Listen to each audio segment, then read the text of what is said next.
So hi guys, welcome. I'm Tahira. Welcome to your second talk of the night. And I'm going to be talking to you about the purpose behind the pixels. But before we do, I just thought to tell you a little bit about myself. And I think that these are really useful in talks because the more and more I meet people in product, the more interested I am to find out how they actually came into product, because it's becoming more common for us to come not from traditional design backgrounds, but rather like transition into product. So, yeah, I started out studying material science and engineering actually at the University of Sheffield. And as much as I loved all the research and analytical skills I learned on this program, the straight up physics and chemistry really was not for me. So after that, I spent some time at Dyson. That was my first job. And while I clearly loved learning everything there was to learn about vacuum cleaners, it was really the consumer science and design research aspect of my job that made me think that this is something I genuinely have a knack in and something that I wanted to learn more about. So I went back to university, this time to study design engineering, and I had the best time on this program. And yeah, this was like my equivalent of like a gap year in Southeast Asia. I really found myself as a designer and decided that I really wanted my design niche to be becoming an inclusive designer, working on projects where I'd be able to support marginalized communities. And yeah, this is a chair that I designed inspired by rickshaws in Bangladesh, but rickshaws won't be what I'm talking to you about today, sadly. Instead, I'm going to be talking to you a little bit about this project. So my favorite part of being in that program was my final year project, where I designed a culturally sensitive well-being app for South Asian women with disordered eating. It's a bit of a mouthful, but we'll get into it. After that, not after that, we're still on this slide. So yeah, a little bit about this project. It's been about 3 years since I worked on this, but it really did teach me so much about designing with empathy, inclusive design, just about how to get to a project like this and about digital healthcare in general. And yeah, using this project, I was able to land my first real job in design, which was working as a product designer for a digital design agency in London. And I worked across a whole host of industries and projects, and one that I was particularly proud to be one of the designers of was Thea, who are creating an at-home cervical screening kit. And yeah, this is just like a fantastic project to be a part of. And in working on more of these projects in the healthcare space, in the inclusive design space, I decided that that's really what I wanted to keep doing. And so earlier this year, I ended up at Kooth Digital Health, and I'm a product designer at their new customer enablement squad. And I'm currently working on their app, their mental health app, Saluna. Fun fact, Saluna was actually originally designed by IDEO, so straight off the bat coming into the role, it was really like exciting to learn and kind of pick up from an app that IDEO's designed. So yeah, more on that in a bit. So that brings us to what I'm going to be talking to you about today. Quite a few things, it seems, but yeah, essentially talking you through a little bit about my journey in product design, where I came from, and yeah, how it's got me to where I am. So, designing with empathy. Solutions aren't born without having a good understanding of the problem, and that is kind of the case when it came to this project that I was telling you about, my final year project. The NHS are incredibly under-resourced when it comes to eating disorder treatment. An estimated 1.25 million people in the UK are currently diagnosed with eating disorders, with a further 3 times predicted to not even be diagnosed yet. And due to wait times as long as 3.5 years, many of these people are being turned away till their conditions worsen for them to come back. But my project wasn't actually born out of the research to begin with. It came about from my own experience with an eating disorder. And it was something that was incredibly isolating, something incredibly personal to me. And throughout this project, I learned a lot about trauma-informed design, the power of narratives, and the power of conversation. So this picture I have on there is a workshop I ran with a fantastic group of women that I met through the BAME Connect charity. And like I said, what started off as a very isolating experience ended up being a collective experience. I realized that there was so much value in being able to speak and have them listen, but also be able to listen to their stories and learn to ask the right questions and really lead from a place of empathy and lived experiences. And it was at this moment I realized that this is really what I wanted to do. Like, I wanted to be able to help real people and see the value of the work that I was doing.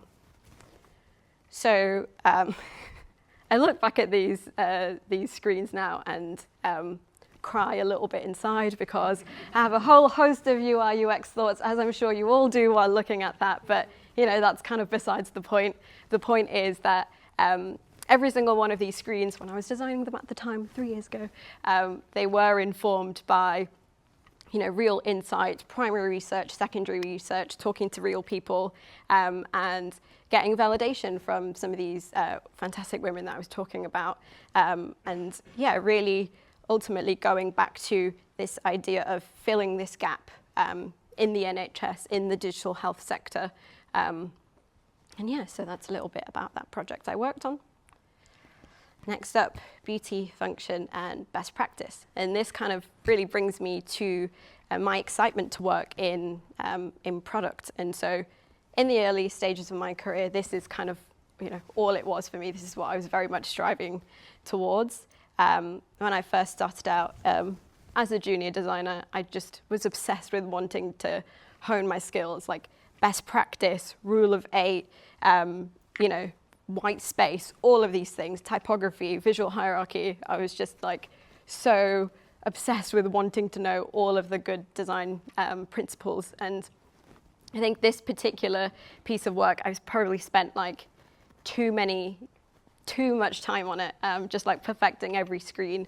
But even then, without realizing, I now retrospectively see that what I was trying to do was, by spending lots of time on it, think about what the future of this piece of work would be. So what you're seeing here are some instructions that people who would get the at-home screening test through their letterbox would see to be able to actually do the test. And we were already in the talks of, okay, well, in the UK, we have a very large demographic of women who aren't testing, who actually don't speak English. They speak Urdu or Polish, and in Urdu they would be, for example, in Arabic, the whole instructions would be the other way around. So they wouldn't be reading left to right, they'd be reading right to left. So those are already things I was thinking about as I was setting up the screens to design this piece of work. So yeah, I guess didn't know at the time, but was already kind of scaling up for the future.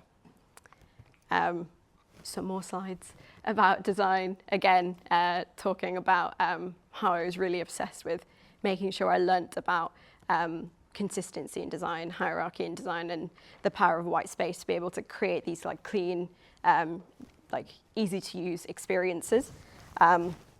But the more and more I did this, the more and more I realized the impact that my work was having on the products that we were creating and the features that we were launching. And yeah, so I think, yeah, another slide I've just put on to just be this was just my life for the longest time. And yeah, it led me to realize that I wanted to be more involved in those conversations where we were talking about strategy, and we were talking about how this then gets translated into what the future of the product looks like.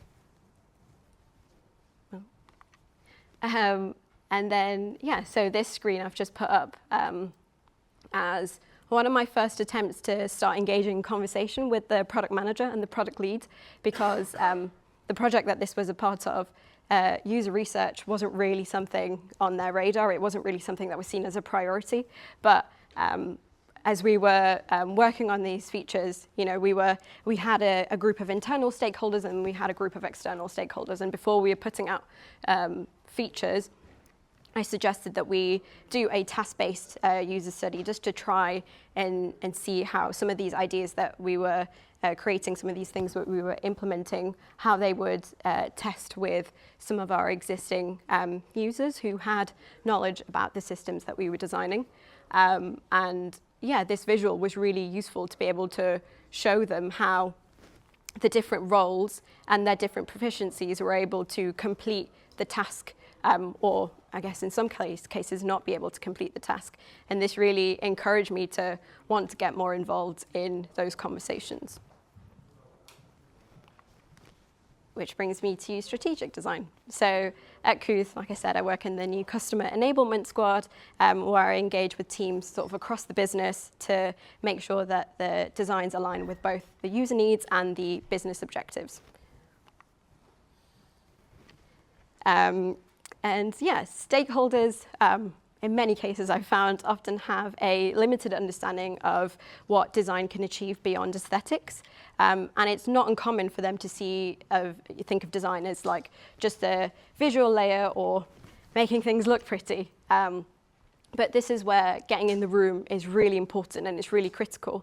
And just to give you a little sad anecdote, I very sadly recall being in a room in person with the whole product team, where a very senior member of the team directed right at me in front of the whole team, said, Tahira just makes things purple and makes buttons move around. Don't let that hold you back. We've got monthly active users to be hitting, so wherever you see it necessary, feel free to make the changes. Don't feel like you have to run everything past her. And it was a horrible thing to hear, and we can break down a whole host of reasons why he felt it was appropriate to say that to me, but we won't go into that. But ultimately, after I'd stopped feeling really shit about that situation, I realized that what had happened is that somewhere along the line, the role of design really had been not communicated well to him at all. It completely gone over him what the value that design brought. And so I just really wanted to make sure that wherever it was I was going next, that wasn't going to be the case. And yeah, I tried to, in preparation for this slide, look at diagrams which show you the relationship between product designers and everybody else in the company. I couldn't really find a diagram that explained what I had in my mind. So I've just listed a bunch of people that I work with on a day-to-day basis. But my new role at Kooth, I feel, has really pushed me to get out of my comfort zone where I'm just used to people knowing what design is and what design do. And yeah, traditionally, the responsibility of managing stakeholders and stakeholder relationships, or representing the product strategy, kind of lies with the product manager. But I found it particularly crucial for designers to fight for a spot where those strategic conversations are happening, because while product managers are great and they're a really good advocate for the strategy, a lot of their perspective is centered around sort of timelines and features and market demands.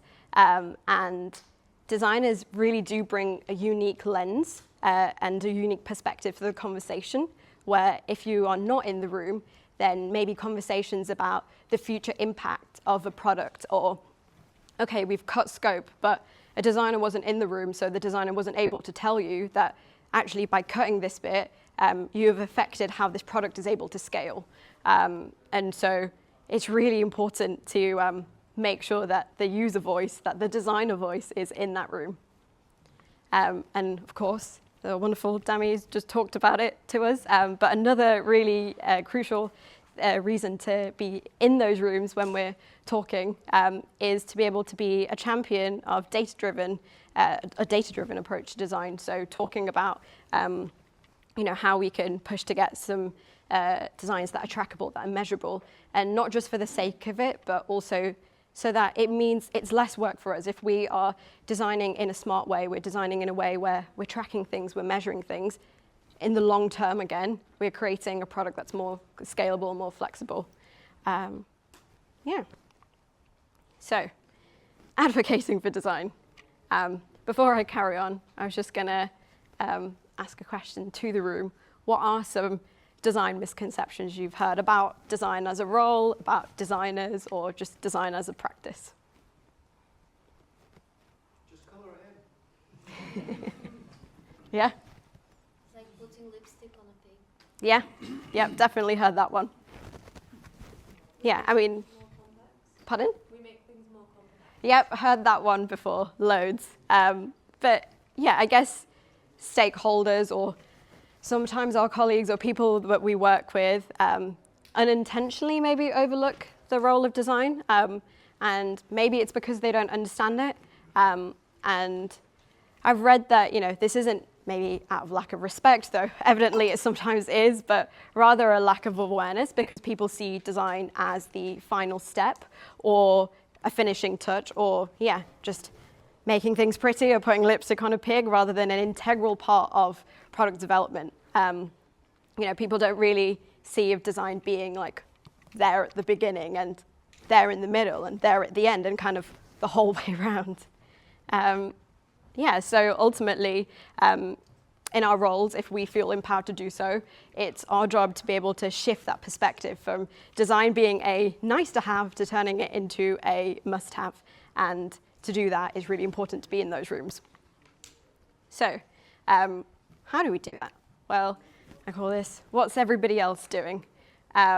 You've heard this time and time again, don't reinvent the wheel. And sometimes you don't need to reinvent the wheel.